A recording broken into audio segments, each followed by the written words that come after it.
అంబేద్కర్ కోనసీమ జిల్లాలో వైసీపీ నేత విప్పర్తి వేణుగోపాల్ పై పి గన్నవరం నియోజకవర్గ జనసేన నాయకుడు గిడ్డి సత్యనారాయణ విమర్శలు చేశారు.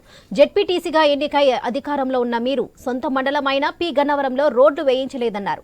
గన్నవరం, అంబాజీపేట, ముక్తేశ్వరం, జగన్నాథపురం ప్రధాన రహదారులు అధ్వానంగా మారాయన్నారు. కనీసం రోడ్లు వేయించలేని వేణుగోపాల్కు ఓట్లు వేయొద్దన్నారు. తమ కూటమి అధికారంలోకి వచ్చిన తర్వాత నియోజకవర్గంలో మౌలిక వసతులు కల్పిస్తామన్నారు. జనసేన వీర మహిళలకు దిశానిర్దేశం కార్యక్రమం పాల్గొన్నారు. గిడ్డి సత్యనారాయణ మూర్తి ఈ వ్యాఖ్యలు చేశారు.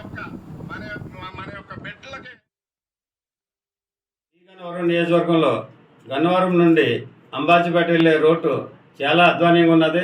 అదేవిధంగా ఐనవేలి మండలంలో కె జగన్నాథపురం వెళ్లే రోడ్డు కూడా చాలా అధ్వానంగా ఉన్నది. ఈ ప్రభుత్వం ఈ రోడ్ల పరిస్థితి అసలు పట్టించుకోవట్లేదు. కాబట్టి మరి ఈ ప్రభుత్వంలో ఉన్నటువంటి జిల్లా పరిషత్ చైర్మన్ అయినటువంటి మన విప్పర్తి వేణుగోపాల్ గారు ఏ విధమైన చర్యలు తీసుకోవట్లేదు. మరి అటువంటి వ్యక్తికి మీరు ఓటేస్తే రేపు కూడా ఇదే విధంగా ఉంటుందని తెలియజేస్తున్నా. అంతేకాకుండా ఈ నియోజకవర్గంలో సంబంధించి ఎక్కడా కూడా ఫైర్ స్టేషన్ లేదు. ఒక గన్నవరం నియోజకవర్గంలో ఫైర్ స్టేషన్ లేకపోవడం వల్ల ప్రజలందరూ చాలా ఇబ్బందులకు గురవుతున్నారు. హాస్పిటల్స్ కూడా సరైనటువంటి సదుపాయాలు లేవు. వాటిని కూడా ఏ విధంగా పట్టించుకోవట్లేదు.